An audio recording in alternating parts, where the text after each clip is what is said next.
Hi, I'm Karen Holst, and with me I have Douglas Ferguson, my co-author of Start Within. And Uh, this week we have our guest that I'm so excited about, Robbie Kellman Baxter, who I met at LinkedIn. We were sitting in our makeup chair getting our makeup done for the courses that we teach in very different areas. And I remember learning about subscription modeling and how you build a community and customer base around this. And since talking to you and learning about it, I've obviously picked up on how it's a big trend in businesses, but even more so now, right now, I think there's a reflection point that companies are seeing the value in it. And I just couldn't wait to have you as a guest. So thank you for joining us. Oh, I'm so glad to be here. This is so fun. So for people that are tuning in and this, subscription modeling, if you're within a company, you're in sales, you're in marketing, you probably know what the words mean, but how is this a shift we're seeing, especially maybe it's, pre-COVID, post-COVID, but how has this been just an evolution? The subscriptions in particular? Yes. Yeah. Well, so I mean, I can tell you the long answer, the short answer. The big answer is 5 years ago when I wrote my first book, The Membership Economy, most businesses were not interested in subscription. They didn't think it was relevant to them, right? Flash forward to, today, and every business, every solopreneur, every startup, every big company, every nonprofit, they're all trying to figure out subscription. They're all trying to build a membership around their expertise, their products, their services. And so the world has really changed in terms of how people understand or think about or value having subscription revenue. Um, in this more narrow period of COVID, what has been really interesting, because of course, I tell everybody, the power of subscription, the power of a membership mindset, that I'm thinking, okay, now here's where the rubber meets the road. What is going to happen in this time of disruption? And what we found is that subscription businesses are proving to be more resilient than other kinds of businesses. I saw some recent data from Zuora, the subscription billing company, that indicated that more than 80% of all of the subscription-based companies on their platform, they're the biggest platform, more than 80% of them reported an increase in net members. So membership grew for their subscriptions during this time of COVID, during the March through May period, relative to the prior quarter or the prior year. Hmm. So in thinking about we're here, and for companies that are trying to evolve to that or start that, like what should they be thinking about? What questions should they be asking themselves? Yeah, so any business, any organization can benefit from having a membership mindset, which basically means take a step back away from your products and your services and say, okay, what did I get into business to do in the first place? And more importantly, what do my customers come to me for? What is the bigger problem or the bigger goal that has brought them to me in the first place? So if I buy a new blouse for, a live stream, I went in to buy a blouse, but I really am trying to look professional, look appropriate, look a certain way.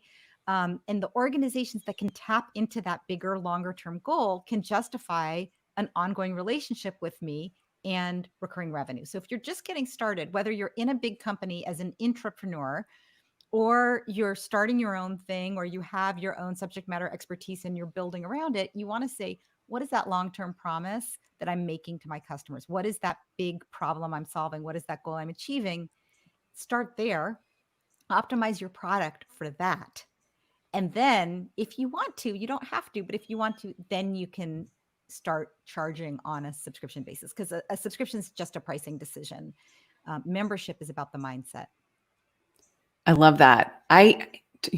We've had so many conversations and I've heard you speak on this before, but I love the idea of thinking about that. It's obviously human centered. You're putting the customer first and building around that rather than just having the solution of subscription as this shiny thing that you're running after. And I think so much of our ideas that we're trying to launch goes straight to the solution. We have the idea in mind and what we want to build toward, but it's giving that mindset the permission to say it's not about the thing you're building toward. It's the what is it solving for, and then it can build beyond that. Yeah, and it's a really hard thing. I mean, especially I know that a lot of, your audience and a lot of people that we both work with are that we all work with are product people. And it can be, you can fall in love with your own products. And I mean, I love a good product as much as the next product manager, but sometimes, I always joke, sometimes it's just about the cup holders, not the engine, right? It's about what's going to help your customer achieve their goals, rather than, let's say, winning an award for having, the product that is most impressive to your fellow product people. And this is true not just for tech people, but also, in the world of news, this is about the journalists. In the world of medicine, this is about the doctors and the surgeries. It's really, changing your focus to customer instead of product is really transformative, but sometimes hard. I keep thinking about jobs to be done, and Yeah. and I never thought about it in this context before, of like actually kind of maybe raising the altitude a little bit on that way of thinking, in the sense that jobs to be done is almost tactical in nature, of like how we shift the way we think about solving problems and building product. But then you're saying, like, let's step back and say, well, this gives us a membership mindset, or we can adopt a membership mindset if we're thinking about product in that way. It's really cool. Yeah, yeah, and I love that you brought up the jobs to be done. That's like what a Clayton Christensen concept. And I know that one of the examples he always uses is about the milkshake. What's the job to be done of the milkshake? And I think you're absolutely right. Like, as you said that, I was like, yeah, because that the job to be done is, I'm bored on my drive to work, right? I need something to do, and a banana doesn't last as long and leaves a residue. So the milkshake does that job better. It's slower and it lasts longer. But then, if they took one more step back and they said, people are commuting and it's boring and long, what else can we do to help them with that problem? That's kind of the mindset. How do we make it easy for them to eat on the go, have something to do? How do we slow down that process? And how often do you find that that folks get to another? I imagine there might be another step of maturity where it goes from just vanilla membership to community, where now the members are getting value and being alongside other members. How common is that? Is it prevalent, or I'm just kind of curious to. Yeah. So I think of community as a feature of a membership, Hmm. of a membership mindset. It's one element, and it doesn't always, it doesn't always work, or it's not always relevant. And just like any feature that you might have, and B, um, it needs to be in service of that, whatever that promise is. So for example, AAA, probably many, I don't know if many of the people, it looks like it's a pretty global group of people, so I don't know if they all use AAA, but it's, it's insurance for your car, and it's a membership model. And they talk about membership, but I don't know other people who are members. We don't talk about that. If I said to you, hey, I'm a AAA member and you're a AAA member, it wouldn't necessarily launch us into a conversation in the same way that, let's say, if I said, I have a Peloton and you have a Peloton, Mm-hmm. where people are more eager to talk, being brought together to talk about it. So it really depends on what your goals are. But it is one of the stickiest and most differentiated of features if you can invest in making it work. I love that. And I see this in the different ways that I'm connected to you. So through LinkedIn and teaching courses on it, there's been collaboration that I've gotten to learn from you. We're part of a female author group that I also see how active you are in a community. So you have that in you. That's part of your DNA. And I think bringing that to an organization, or even to just an idea, in that the community can be such a way to kickstart an idea forward. Like you're really learning from each other. It's not a survey. You're just like, people are tuned in and chiming in. And so I like to think about that. And you've shared through your newsletter some great examples of companies that are using this moment and knocking it out of the park with their subscriptions and what they're doing. And not just because subscriptions are going up, but they're adding new features, or they're rethinking their models. And maybe share an inspirational story that comes to mind for you. Yeah, well, I think, an important thing to keep in mind is that in times of disruption, people have to choose have to form new habits. And so it's actually a great time to introduce your products and services to new people. People are out on the market. One of the hardest things is that once people make a decision, especially for subscription products, they stop looking for alternatives. You decide what newspaper you're going to read or how you're going to get your news, or you decide what your professional development path is going to be and whether you're going to join an association or what gym you're going to use. And then you don't look for alternatives. But right now, like, we can't go to the gym, right? We were just talking about burpees. I know Douglas's birthday yesterday, 45 burpees, which is Mhm. about 44 more than I can do. But you can't go to the gym. So, organizations like CrossFit are seeing huge outpouring of love coming from their members who are supporting their individual box owners because of the community that's already been built there, where people are saying, look, I want to keep paying. I know I'm not going to your gym, but I just want to keep paying because I want you to stay in business. So that's kind of one thing that I find inspirational. Another one is you look at a company like Strava, which is, I guess it's like the world's largest athlete community, but it's basically, they have a fitness tracker and you can see other people's activities, people you follow. So see like, oh, Robbie ran 6 miles today and she had a pace of 12 minutes per mile or whatever it is. And you can see where I ran and what I did.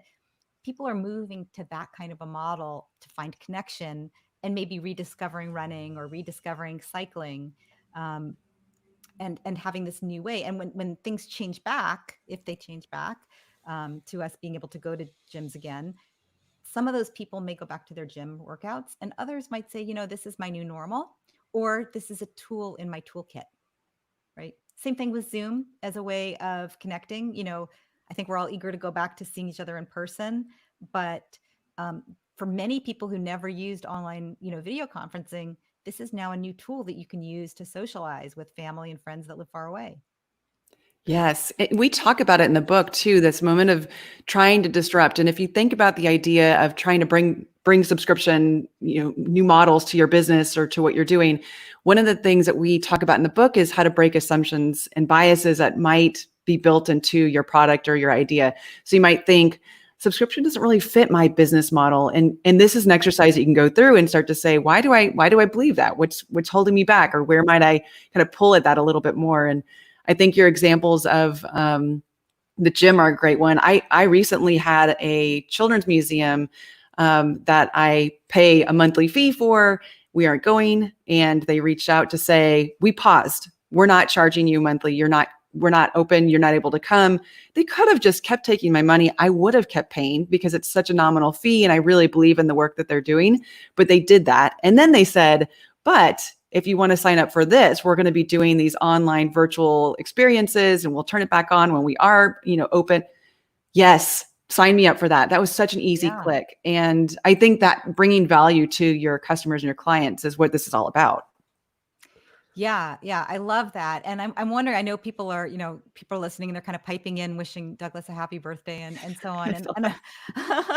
And I'm wondering, for people listening, if you have any examples of either really good actors like this children's museum that Karen was talking about, where your subscriptions were automatically paused for you, or, there's some bad actors out there that have continued to charge until you recognize, like, wait, I'm still paying for car insurance, even though I'm not driving, or wait, I'm still paying, these, all the airlines are grounded and yet I still have all these, airline fees, they didn't automatically pause that or cancel or whatever.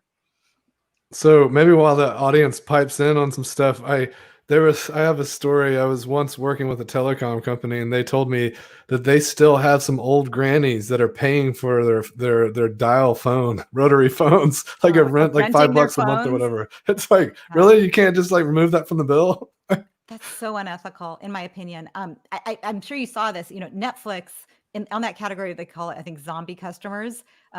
They've recently announced that if you've been subscribing for more than a year without using their services, they will cancel your subscription. That's amazing. Yeah. Good for them. I know. Yeah, I did see that. I think that's amazing. And by the way, who's not using Netflix right now? What are you doing? Because I need some of that. I know. Well, sometimes I'm on Disney Plus watching. There you go. Or other places. Yeah. Yeah. So, okay, I want to bring it back to before we wrap up, because we have such a short conversation. You're wanting to think about this work certainly I think your books are an amazing resource, and your courses on LinkedIn are a great, yes, there you go, are great guidebooks to doing this work. Is there any, if it's first step or inspiration? I know you shared the mindset as being an early phase. Anything else as far as getting going and doing? Yeah. Yeah. So that's the first step, is to take that member mindset. And even without subscription, that can change things a lot. And then the next thing that I would say, if you're a solopreneur, figure out what are your risks. This is kind of your stuff about how you innovate, but figure out, who is that person that you're making this promise to? What does the journey look like if they stay with you forever? So like if you're all about helping people manage their finances, what would make somebody, what would be the trigger that would get them to want to manage their finances? And what are the moments along their life where they would need help, or be at a moment of inflection? And start figuring that out and start working to optimize your offering around that journey.